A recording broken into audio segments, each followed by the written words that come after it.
If you like blonde hair transformations, then keep watching to see how I turn my clients' grown out strawberry brassy blonde hair into a soft, beautiful blonde ice queen.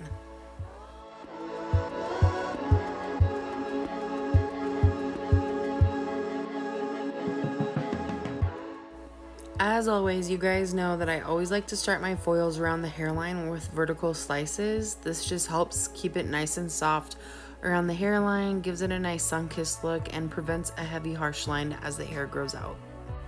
And depending on how bright somebody wants their money piece depends on how many foils on the hairline you'll do. So I usually do just 3 really soft weaves back to back, but if somebody wants a really bold, bright blonde on their face, then you can always add more.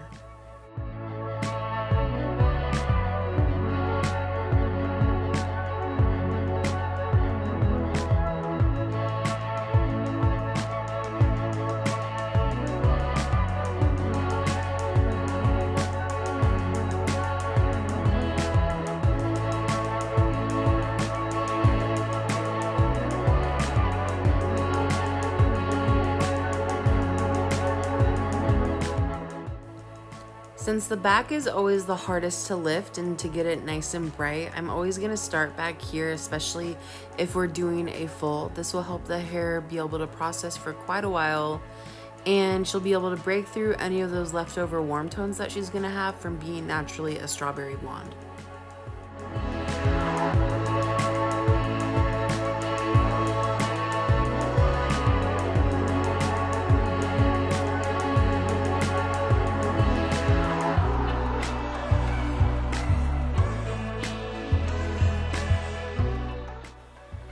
Here I'm taking diagonal zigzag partings in her back section. This is gonna help give a really even blend. It's gonna make her hair really soft and subtle as she pulls her hair back in a ponytail. She's not gonna have heavy blonde streaks or foil lines right on her hairline. It's just gonna grow out nice and natural, which is exactly what she wants.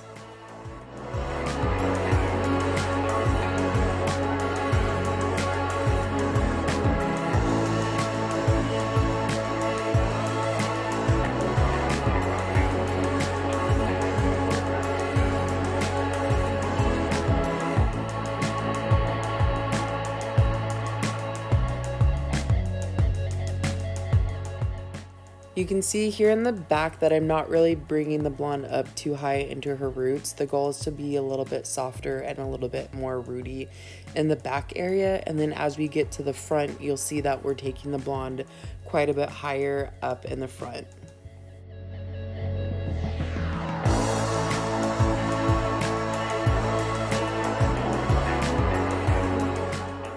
Here in the front section, you can see now that it's a lot thicker of a piece. It's definitely going to be a lot brighter around her face, and then we're starting to blend it higher up into the roots and kind of angle the brightness towards her face a little bit more, and still trying to blend it lower towards the back.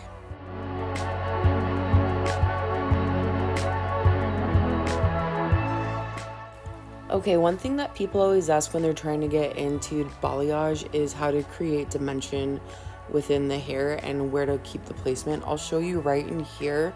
I'm taking triangular sections, and you can see right here I'm pointing to it. The underneath piece is going to be where the dimension is created, because if you're surface painting on the top, that lower part right there is going to stay dark. So here you can see that I'm weaving through that section. That bottom layer right there is dropping out, so that's where we're going to have our dimension. You don't want to be too solid with balayage. You always want to make sure that you have areas where you're leaving out the natural hair. That way you have some dimension in there. That way you have the ribbons of color that people love to see when you do balayage.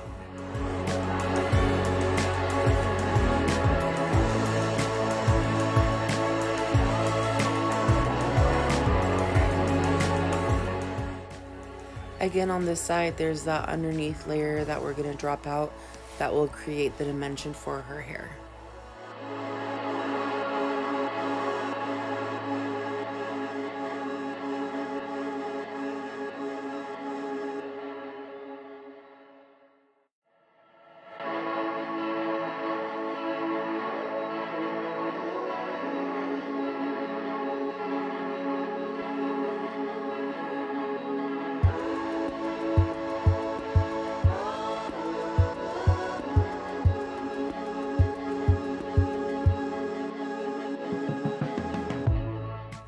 Now that we're making our way over to the side of her head where she parts her hair, I'm making sure to take my sections quite a bit heavier over here.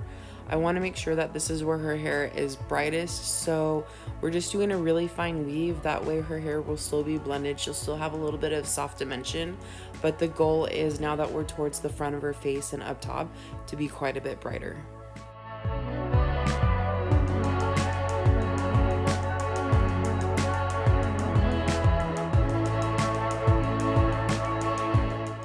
Okay, for right here, see how I'm pushing the hair really hard back combed behind the foil line?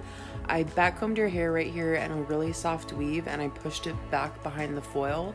That's gonna help her hair be really bright all the way up to her scalp, but because we back combed her hair really softly and pushed it beyond the foil, this is gonna help her hair as she combs her hair out.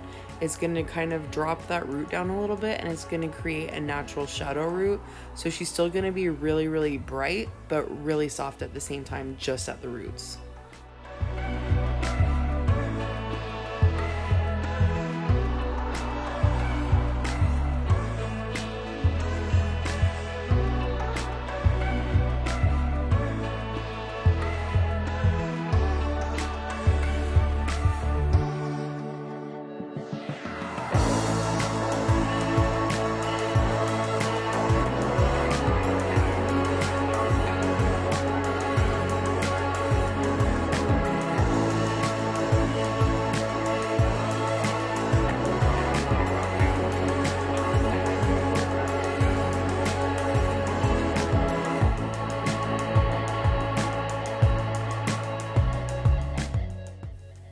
After we were done foiling both sides of her hair, I went back through and just in the front area, grabbed some of the hair that was dropping out and just painted through it just to brighten it up more towards the front.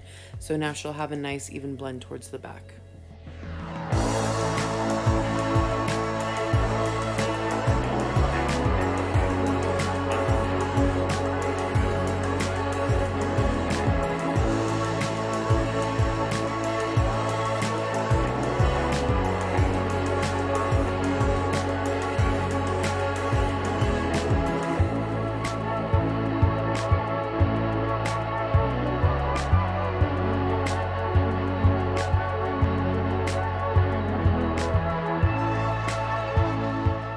Pre-toning with Fanola No Yellow shampoo for about 5 minutes as I go mix the toner.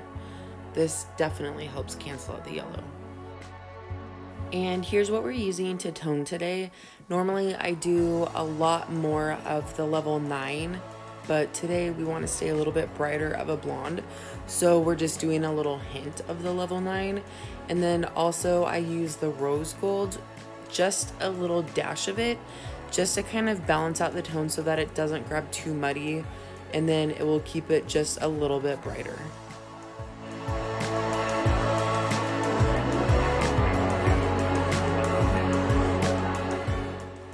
Here she is toning, and she's been on for about 10 minutes, and you can see through the ends right there that it's grabbing pretty ashy, and that lets me know that it's going to be nice and cool and it's ready to wash out. Oh my gosh, I'm always so obsessed with how these blondes turn out. Look at how perfect that blend is. It has such a nice shadow in the back still, but is so much brighter through the ends. I love how this turned out. Thank you guys so much for watching, and don't forget to like and subscribe.